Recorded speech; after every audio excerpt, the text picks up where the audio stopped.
who is planning to use that method. Yeah, so they have to prepare that information so that they can present it to the rest of the class.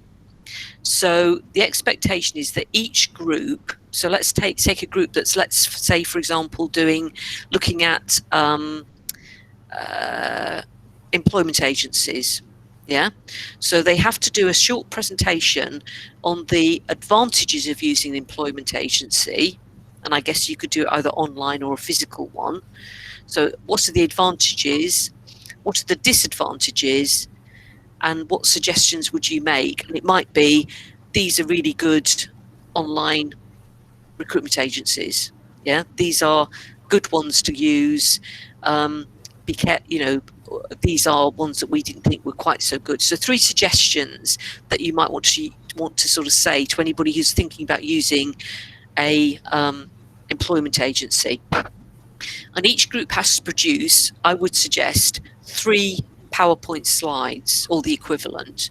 Yeah, and it could be a flip chart, it could be a document that they share online if you're doing it at a distance, but they have to produce 3 equivalents of PowerPoint slides, one covering the advantages, one covering the disadvantages, and one stating the 3 suggestions. Yeah, the 3 tips that you have. And they then have to present those to the rest of the class. So the group together decides how they're going to do the presentation. And this is something known as micro-teaching. So you're giving the students an issue to explore and to think about, and then you ask them to teach the rest of the class about that issue. So in that kind of exercise, you've really covered quite a lot of different sorts of student activity. You've asked them to work together, so they're working as part of a group. You've asked them to find out and to think about the method of job search that you've allocated to them. So they've had to do some analysis, some research skills, find out a bit more, some research. They've had to work together, again as a team, to develop a little presentation. And then they've actually had to do that presentation. So they've done some sort of communication, and they've had to do a little bit of micro teaching in there. So, it's giving them a little bit more confidence to stand up in front of the class, or at least some of them stand up in front of the class and to sort of give their ideas. And the class can come back to them with questions and, comments, and sort of say, oh, you haven't not gone into that detail, you haven't thought about this, or whatever it is. I don't know how positive your students are. So you get the students have covered a lot of different ways of learning, lots of different sorts of techniques, if you like, in their learning. They found out about one method, but their fellow students have found out about the other methods and have fed back to them. So you haven't had to give them all that information. They've given themselves that information, if you like. They've sort of given each other that information. And at the end, you can do a little evaluation exercise. You can say, okay, which is the best way out of however many ways we've got, 6 or 7 ways, which is the best way of finding a job? Vote for the best way. So you've got a bit of student interaction there, and you can see which is the most popular way. And it will be interesting to see if anybody says, well, actually, you should be using all of them, because there's no limit to how many different ways you can look for a job. The limit is what you put your time and energy into. So, but actually you should be considering all of those different ways. And if you have chosen to use one way because it suits you and you can manage it, if you're not getting anywhere, maybe you need to start using another. But I would suggest that students should be thinking about using all the different ways of finding a job, because I guess finding a job is not easy for them. So they need to be looking at all the different ways, which has implications for the time demands, their attention demands, and all that sort of thing. Okay, so that's the kind of exercise that I would be doing with students in terms of getting them to sort of think very, sort of just be aware of the different ways of looking for it, what different websites they should be using, what sort of different sources of information they should be using, and we'll develop some of those a little bit more as we go further on. So just out of interest, I looked at the national tracer study figures. So the national tracer study figures, So this is combining all the results of all 4 universities across Laos, yeah, like your tracer study, but combining those together. And employers reported, so this is looking at it from the employer's perspective, not the student perspective, that around 2/3 of employers got their graduate employees by direct contact. So typically with a CV being sent to them. So obviously speculative applications, it wasn't quite clear whether they had a vacancy or, you know, it was a speculative application, but basically direct contact was really important. So the students being confident enough to get in touch with employers, to find out who to send the CV to do a good CV, to do a good letter of application, that's really important in Laos. So that's about 2/3 of employers got their graduate students that way. About half of employers reported that the graduates used their social network. Now, of course, these aren't either or. They could have used their social network to identify a potential employer and then directly approach them. So this is different ways. So about 50% of students used their social network. Adverts, again, about 50% were responding to adverts as well. And obviously newspaper, TV and internet. But interestingly, one of the key things that came out of this, the national summary of results, so across all 4 universities, was that less than 10% of employers mentioned universities. So less than 10% thought the universities were useful in helping them to find the graduates they wanted to employ. And obviously it might be different for your university, because I say this is the national figures, but that it would be really good to increase that less than 10%, you know, for the universities to be, you know, seen as and I know it's not easy, I do know it's not easy, but for the employers to be seeing the university as being a key way of getting to your undergraduates as potential employees before they graduate. So building those links with employers through the job fairs, through your visits, you know, building those connections. And I do know that that's not easy to do, but making it as accessible as possible. Yeah, you've got a job vacancy, send me the advert, I'll pin it up on the notice board, you know, let's keep in touch, you know, let's talk about, you know, I can sort of, you know, point out a few students who might want to apply to you. Yeah, trying to build those connections with employers can be incredibly important, because it helps the employers as well, because they have a difficult job to find the sorts of employees that they want. So building those connections, it's a win-win for both the employers and the university, because you want your graduates to get good jobs as well. So that's an interesting sort of summary. So less than 10% of employers see the universities in Laos as being where they look to get graduate level employees. So I thought that was quite an interesting finding. Okay. So moving on from, this is kind of like ways of finding a job, and I now want to go in a little bit more detail to talk about online job search. Online is really, really important, and there tends to be a blend of things that you get online. I mean, there's I'm not sure if there are loads of online job sites that operate in the UK and the US, and I'm sure there must be loads in Laos. And typically they will operate a blend of advertising jobs and asking you to register your CV with them. And just sort of one thing that students should be paying attention to and being aware of before they sort of gaily engage with these online job sites is that they just need to be a little bit aware of their own personal privacy and security issues. So, for example, if they're going to share their CV online, you know, maybe not having their contact details in there, not having their address, not having their name, perhaps, you know, maybe anonymizing their CV. A good online recruitment site will give them advice on that. But there's been, you just need to be aware of your own personal privacy, your own personal security, as you do on things like Facebook as well. So I would suggest that they're just a bit aware of that and that they think quite carefully about that. So I was going to just show you, I think I can share with you one example of online websites that we've got in the UK. Nope, it's gone. I've lost it. Sorry about that. Yeah, no, not quite sure why that's dropped off, but it has done. I think it's dropped off because I was having problems with my internet. Yeah, okay. I won't fiddle around with trying to find that because I might lose you again. I'm quite keen to not lose you again. So anyway, I'll post a link to a couple of UK websites that deal with students. And as I say, there's about 4 or 5 that I found just in a quick search that deal just with students, just with undergraduates and graduates.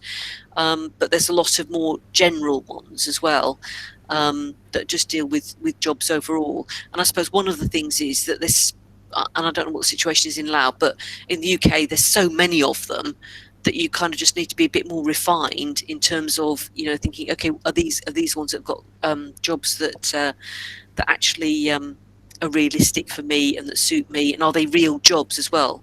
Because sometimes people advertise jobs when they don't actually exist just to get hold of your CV so they can put that out there. So you just need to be a bit careful about it.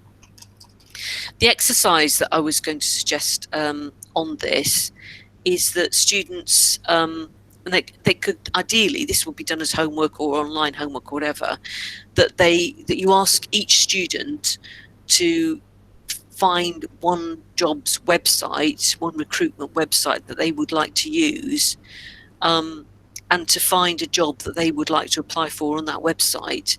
And they have to prepare on that website a brief report about how the website operates. You know, does it require you to register your CV? Do you have to join it? What security implications are they? And so they explore one website and they do that in detail, and they have to prepare a short presentation, literally a short presentation, 2-minute presentation for the rest of the class to say, if you're going to use the Graduate Recruitment Bureau, which is one of the ones in the UK, you need to be aware of, you know, the search function's not very good. They require you to register. You know, there don't seem to be very many good jobs on there, or whatever it is, yeah. Or it seems to be really excellent. It seems to be really switched on, and it's got some really good jobs that I like the look of, and they seem to be with genuine employers and all that sort of thing.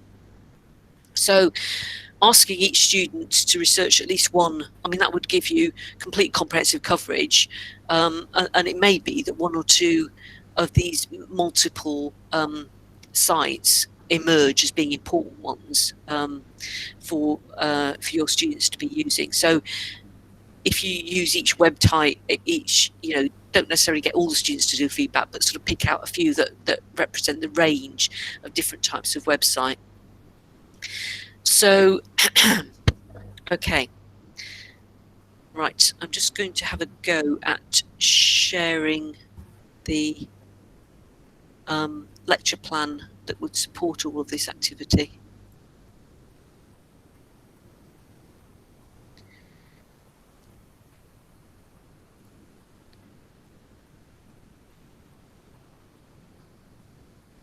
Right, here we go.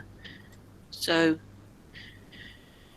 if you remember lecture plans, you know, a good way of planning your activity with your students before you actually try to deliver the lecture. And you can use lecture plan, well, lecture plans are useful whether you're doing it online at a distance or whether you're doing it face-to-face. You just might want to adapt it a little bit for doing it online to take account of the online resources that you're using. So here we are, searching for a job. This is what we've covered so far. You know, the overall aim, it's just, you know, very broadly looking at the main ways graduates find a job to apply for. And then the outcomes, by the end of this lecture, what will the students be able to do that they possibly couldn't have done before? You know, they'll understand different ways of looking for a job, reflect on their current network and start to grow it, and start to use their job skills to apply for a job, but with attention to safety and security. So, you know, we've talked about this before. How did previous students find their jobs? Yeah, using the tracer study, you know, positives and negatives. We talked about that, the classwork, the brainstorming, looking at a review of that brainstorming activity, either through the board or through Zoom, whiteboard or Padlet or whatever. how did previous students find a job? You might want to do this PowerPoint that I explained, and then what resources, what are the positives, what are the negatives, what are the suggestions, with the students presenting to the rest of the class. So this is their kind of like micro teaching bit. So this is something, you could do those activities within, I would suggest, a 90-minute class, and by the end of it the students would have a much better idea of what ways they would look for a job, when they would look for a job, and perhaps realistically how long it might take them to get a job, depending on when they start. So that might be a useful kind of model to use. And I say we talked about the ways of adapting that to doing it for distance learning. Okay, so that's the sample lecture plan. Right.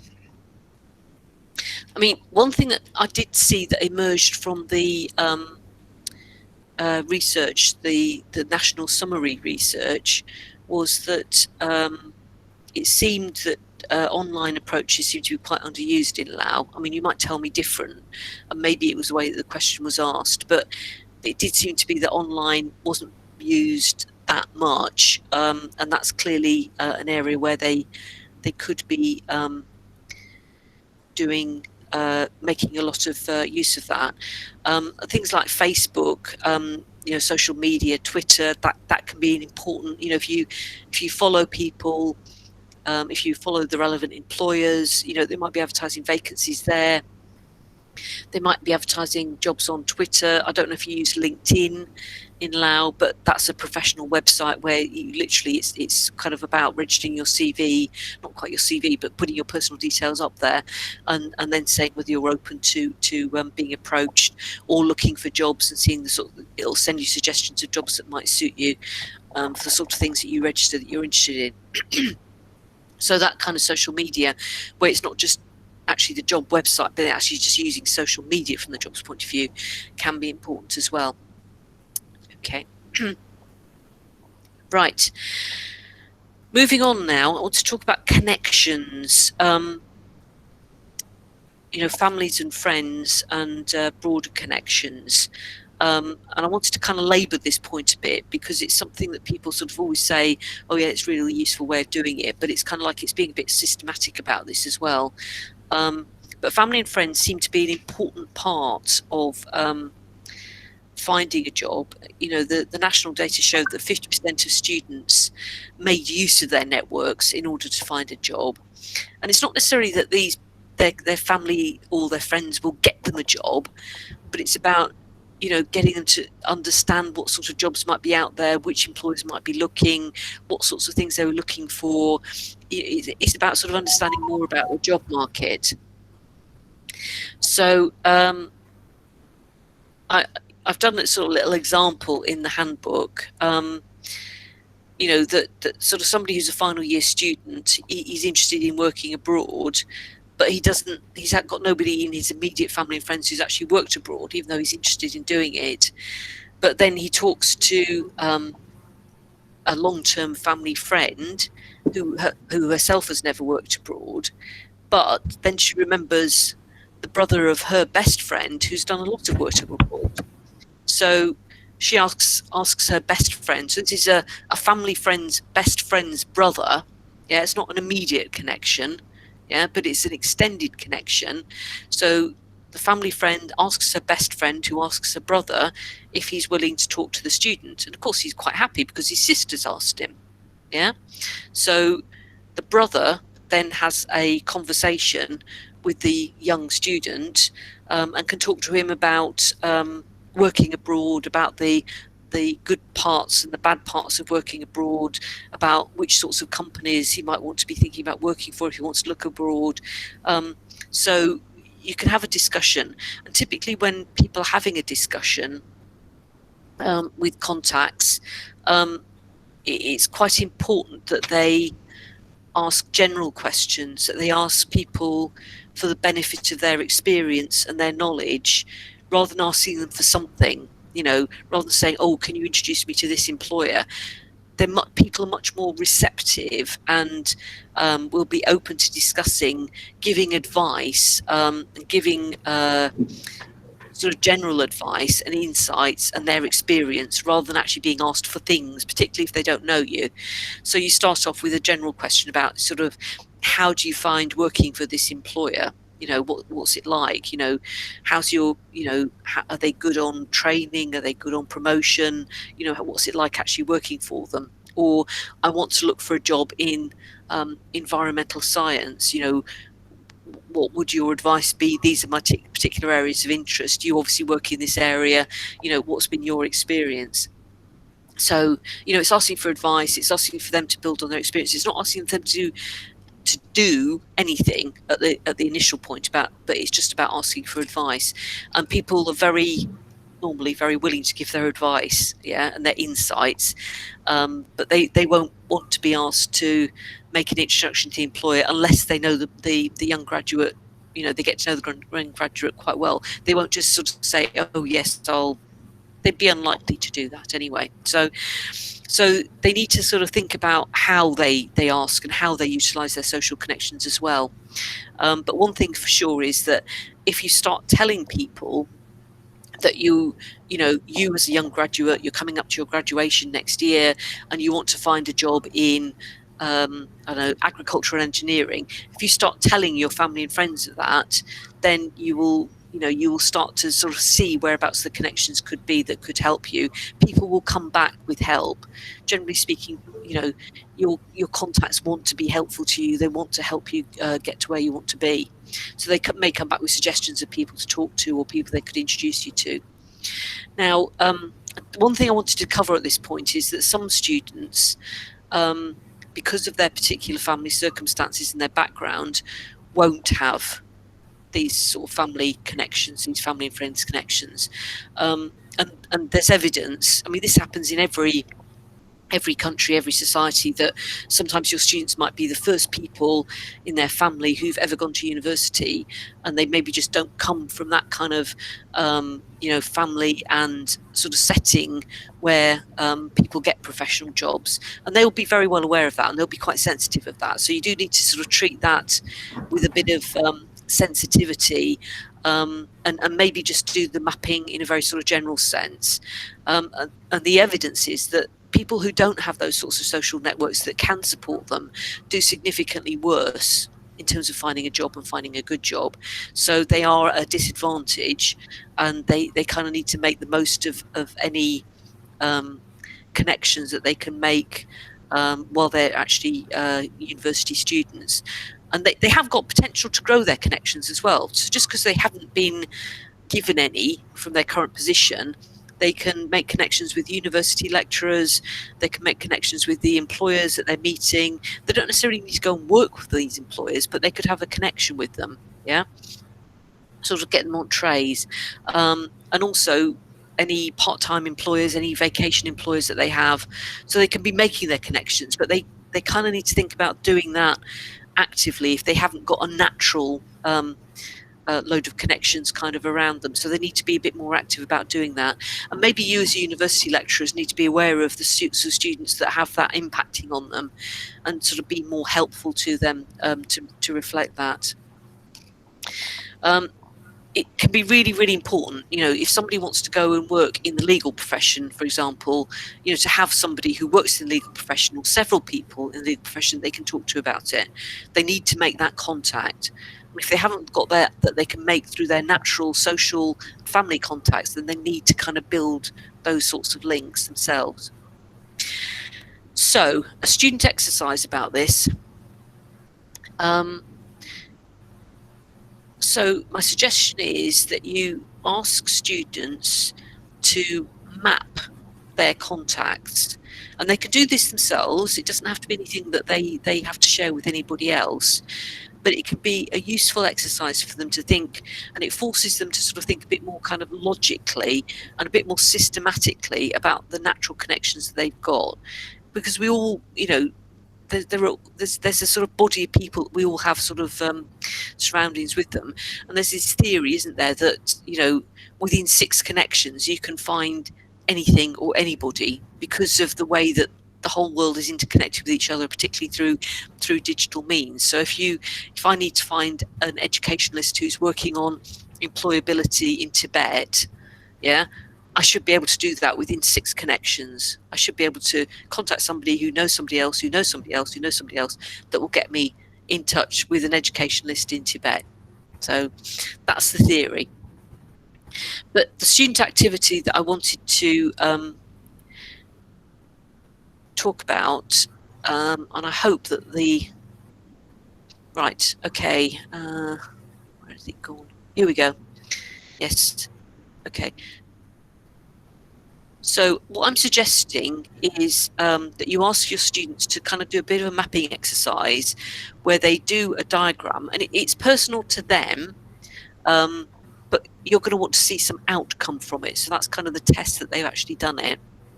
So the student puts themselves in the center. So that's the student in the center, that's me, yeah? And then maybe they organize it so that perhaps they've got their family connections on one side. So they start with the closest connections, you know, they're people that are immediate family, and then people who are linked with that who are a bit further away. So for example, you know, my uncle might work for an organisation which actually I'd be quite interested in working for. So my uncle's boss might be an important connection that I can get to through my uncle, yeah? And then they've got sort of a bit more kind of, you know, university type connections here. So this is where you might come in. You might be their tutor. You might be their lecturer in the particular subject they're interested in. So that's kind of like their professional connections there. Obviously, they can do it in any way that they want to, but the idea is to kind of structure it a little bit. And then over here, you know, you've got your friends, but, you know, it might be my personal friend's father because they work in a relevant organisation. You know, maybe I want to work for the civil service and he works in the civil service, but not in an area that I want to work in, but I could talk to him about it. I could ask him if he's willing to talk to me about it. Or it might be my mother's best friend. Yeah. So, and then you can start to map out, you know, my sister's best friend's mother, you know, not a direct connection to me because it's my sister's best friend's mother, but I still got a connection with her. So also nobis can be important, or if you do activities at university not strictly to do with academic, if you do a sporting activity, or if you have a part-time job, if you do volunteering work, or you do amateur dramatics, you know, there could be somebody there that that could be useful. So part of it is to get the student to sort of think, okay, what connections have I got? And also to sort of think about people in a different way, because normally we go through life and we have these connections, we have these links with people, and we kind of don't think much about it. It's just, oh, you know, they're there and they're doing their thing, and I know them because I go and see my best friend, so I see his or her father. But it never occurred to me that actually he works in the civil service and I want to work in the civil service, and actually he might have some useful advice for me. So it's to get them to sort of map out, but also to think a little bit more analytically about how their network could be utilised. I'm not saying that they go rushing around and talk to everybody, but they might, you know, pick out 3 or 4 people who it might be worthwhile asking them for their advice, asking them for their experience, to give them sort of general advice to get started with. So the student exercise on this is that they do this kind of mapping of their connections, and out of that they're supposed to identify 3 who potentially could be useful to them in terms of getting a job. And then they actually decide what active action they're going to take as a result. So, you know, in this case, for example, you know, the action might be, I've identified my best friend's father as being somebody who'd be really good to ask for some general advice, and that's what I'm going to do. That's my action coming out from it. And then they have to report back in the class, you know, get each student to maybe say, okay, one action I took as a result. And, you know, it doesn't have to necessarily be talking to people. It could be just identifying that they're a particularly good contact and asking somebody to make that contact for them. So that you're testing them, if you like, on the action that they've taken as a result of this exercise, rather than wanting to see their personal network, which is personal. And as I say, some students might not have a very strong network, and that might be you know, sort of something they're very sensitive about. So you don't want to make the network public, as it were. You don't want to discuss that in too much detail. Okay, now I'm labouring this point about mapping contacts and things like that, because it brings us to a kind of general point about all of us in terms of our professional lives, which is something known as networking, which is something that gets talked about an awful lot. And it you know, in the UK we have networking events, and you know, you're supposed to go to them and you're supposed to meet people that can be useful to you in your professional life. I think about networking as being something a little bit more like looking at your natural contacts, your natural family, friends, broader professional contacts, and maintaining those. Yeah, so maintaining friendly relationships with people, keeping in touch with them, so that when you need to ask somebody something, you can, you know, come back to them and they will see you as being, you know, they will help you. Yeah. Now, networking, there's really strong evidence, really strong evidence that there's really strong evidence that there's really strong evidence that networking, people who have good networks and who use their networks. Sorry, could somebody mute their microphone? I can't remotely mute you, sir.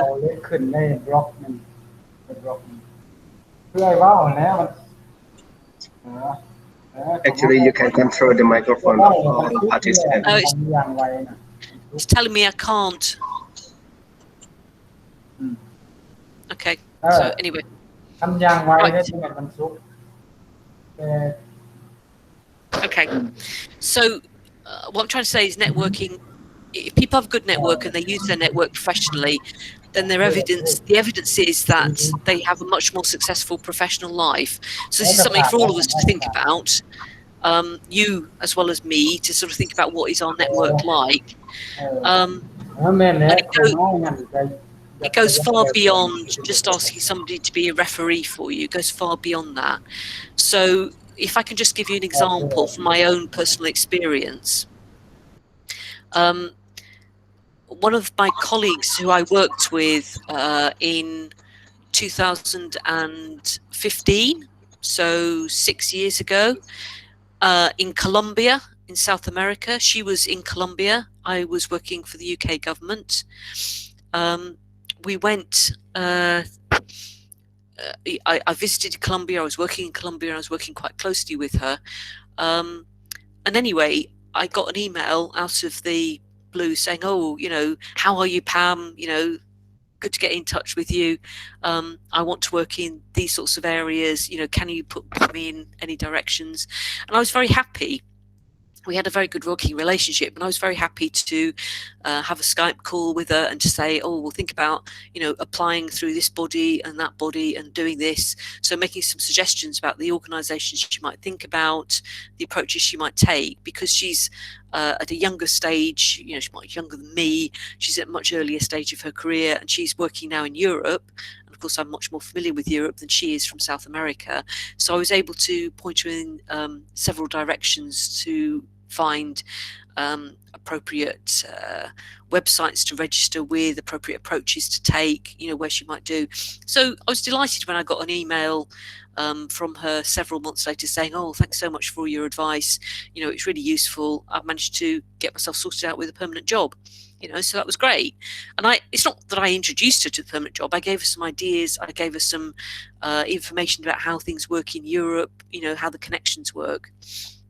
So that was an example of networking. She was using me as part of her previous network. We hadn't spoken for 5 years, 6 years, but you know, she still had my email address, and obviously she was doing that with other people that she knew who were working in a similar field in Europe, who might have something useful, you know. And it's very nice to sort of find out what people are doing as well. So that's kind of, if you like, that's kind of a low-key way of using networking. I mean, some people use networking very, very strongly throughout their professional life, and you know, use it to get on and to sort of push themselves forward and to increase their profile, and having a Facebook page, and being very professional on your Facebook page. That is another way of doing it. You can establish an identity with yourself on Twitter. So there's lots of social media ways that you can do it as well. LinkedIn too. And some people make a real art of networking. Famously, Clinton, the ex-president of the US, he noted down the name of everybody he ever met, and their contact details, and what they were interested in, and how they could be useful to him, and he used that network, and he ended up as president of the US. So that's how you can use networking, and I think it might be worth sort of mentioning to your students, or helping your students to understand that their social media profile, because they will all have one on whatever site they're on, that they need to be a bit careful about that. They need to be careful about how they present themselves, because one thing's for sure, employers will be checking their social media identity. So if they're looking to be unprofessional, or a bit too focused on going out having a good time or whatever, they don't need to be they don't need to be unnatural, but they just need to be a little bit careful about what they're posting that can be seen publicly, and making sure they're always presenting a sort of professional persona, where it might be seen by other people, or at least not an unprofessional one, shall we say. Okay, so networks, important ongoing issue in terms of developing your networks. And obviously your students won't have strong networks because they're young, they haven't had time to build them, but they certainly have opportunity while they're at university, to establish good personal links with university lecturers that might be relevant to them in their future career, and keeping in touch with those university lecturers. I'm sure you're delighted to hear from ex-students about what they're doing, and if you've got a good impression with them, then you're happy to sort of help them, and to also make help of them, and that kind of brings me on to my sort of final point that I was going to go through now, which is that you need to think about your own networks, not just for your professional development, but also for your students' development as well. And a particular aspect of your professional contacts is your ex-students. So your alumni, as they're called, that's actually translated correctly on the transcript. So I'm quite pleased about that, because I didn't know how it was going to translate, but it's translated correctly. So your alumni, your ex-students, can be a very valuable resource going forward. You can use them for guest lectures, you can use them for getting into employers, establishing contacts with employers, getting visits organised, maybe sponsorship of facilities or equipment in the university, internships, getting internships organised. So your ex-students will one day be the managers of suitable employers, suitable graduate employers in Laos, and you really need to be keeping in touch with them, cultivating them, and encouraging them to sort of help your current students now. And that can be an important part of your professional network. Not necessarily, well, it could be for you, but just sort of for you helping your students as well. So the last sort of thing I was going to cover in terms of what you could do with students is, at this point, you might want to sort of think, okay, well, we've talked about CVs, we've talked about how to draft a CV, we've talked about how to do a letter of application, how to do an application form, we've talked about how to find a job, different ways of finding a job, and when to look for a job. And what I'm suggesting is now that you sort of think about making it real for the students, asking them to think about finding a job that they want to apply for, and maybe actually applying for it if they're at a suitable stage in their course, but finding a job, and obviously they should have their half decent CV, hopefully, and they can prepare a letter of application, they can do the application form, even if they don't actually send it off. they can actually get to that point if it's not right for them to actually do it at this point.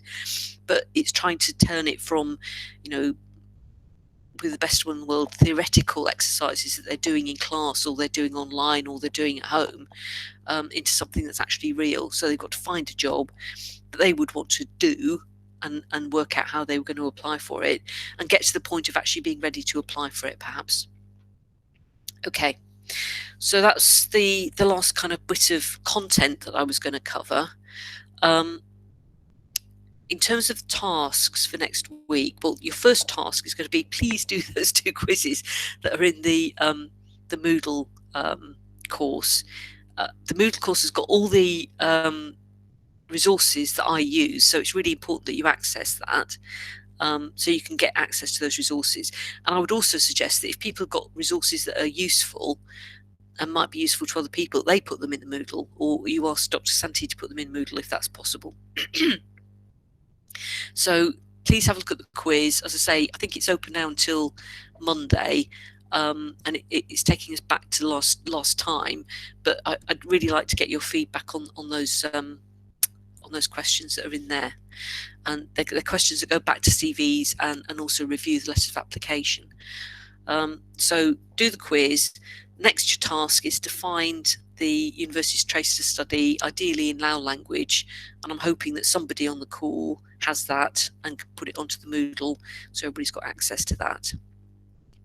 So use that study, and as I say, we're going to be using it in all the seminars going on from now on, because there's a lot of really useful information in the study.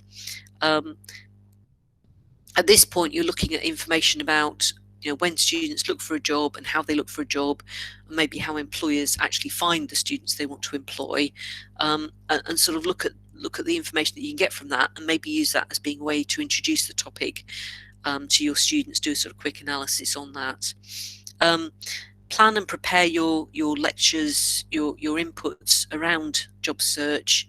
Get your resources together, deliver your lecture, and then afterwards reflect on how the lectures and exercises went, and ask your students how you found them. You know, what measures of success have you got? You know, did any students actually apply for a job? Did any students get a job? Wow, that would be brilliant if they did. You know, what was the quality of the student presentations and the student contributions? You know, you can assess those.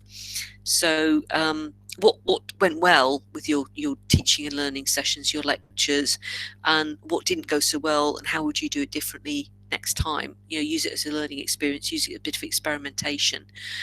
And then hopefully, well, I'll do a quiz for next time where you can sort of feedback on your experiences from this session. Okay, right. I think that is all I wanted to say this time. Sorry, I've not been very good at looking at because the whiteboard came up and that wiped out all the comments. Okay, sorry, people have been asking me questions.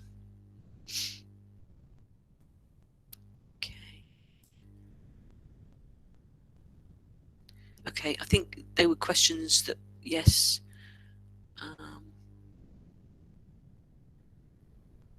Okay, somebody's asking for advice on how to access the Moodle. So I'm not. I can access Moodle, and I understand that everybody has got Moodle access. So I'm hoping that Dr. Santi can point you in the right direction if you've got problems accessing Moodle. If that's okay. So, Ham. Oh, that was loud. Sorry, say it. Briefly or in summary, how to find employment is there are two cases. One is before graduation, and second one is after graduation. In addition, there are 2 ways of finding a job or employment. One is through personal network, and second one is through online. online or Yeah. maybe 3 through newspapers as well. And also speculative. Speculative. Yeah, to find an employer that, you know, and send your CV off with a letter of application when you don't know that there's a job available.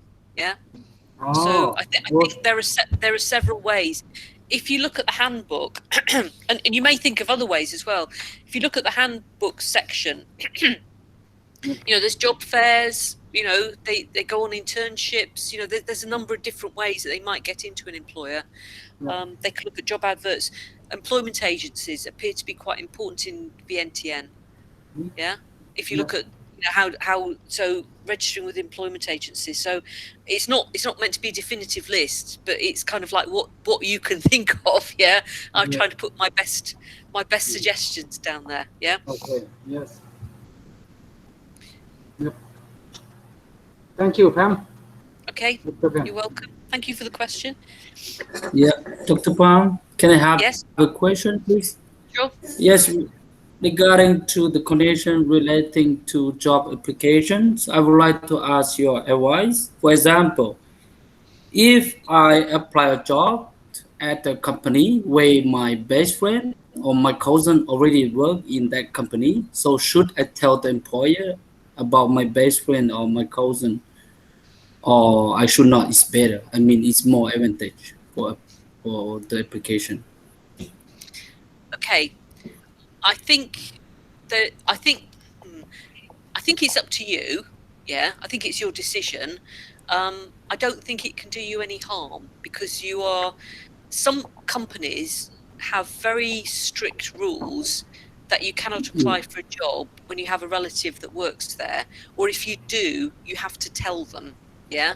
So I think if you tell them, you're being open. Yeah, you're being honest. So I think it was probably better to say, my cousin works there or my dad works there or whatever, because not least also they might think, well, that's fine, I'll go and talk to the cousin, find out more about this person. Yeah, so I think it's probably better to tell them. Okay.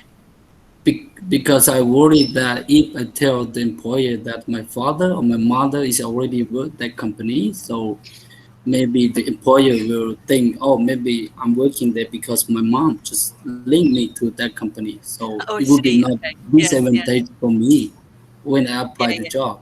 So I ask your experience, which I should tell or I should not tell is more advantage. I think it's better to be honest. Yeah. Okay. Honestly, always with job applications, to be honest and straightforward. Yeah. And I think in your application, you could address that issue. Yeah, that you say that it's only because my mum told me to apply. You could say, you could show in your letter of application, I'm particularly interested in working with you, employer, because you are planning to expand in this area that I'm interested in working in, or you have a very strong environmental record. You know what I mean? So you turn it into a more professional interest rather than just your mum's told me to apply. I mean, there is a lot of evidence that if people have relatives that work somewhere, you know, then they're more likely to get the job. Now, whether you call that unfair, you know, it shouldn't be unfair because there should be a transparent process.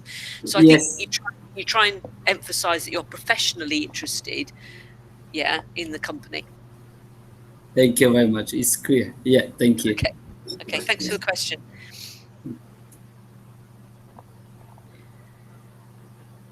Okay, are there any other questions or comments?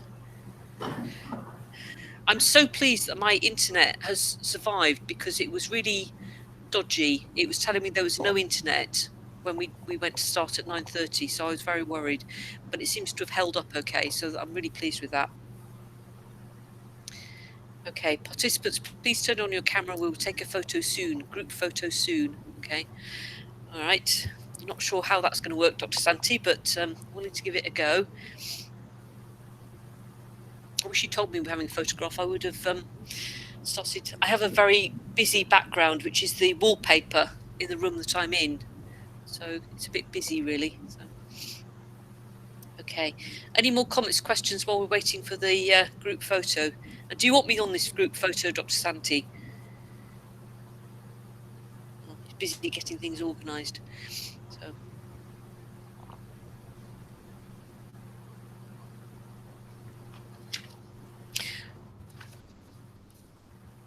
I'm just going to have a quick look through the comments to make sure I haven't missed any.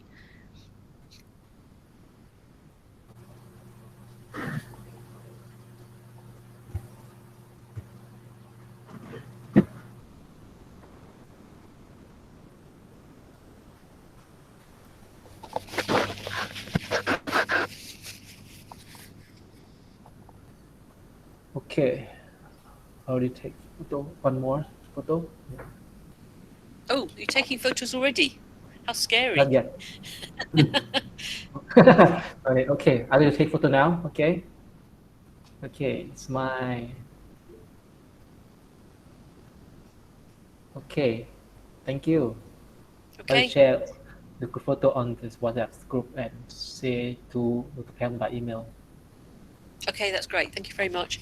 Okay, any other comments, questions before we finish? I think I can see that you've had a bit of a lively discussion about careers offices and that sort of thing at NUOL, which is great. Okay. Okay. My notebook battery's getting flat. Yes, okay, I understand. Right. Okay.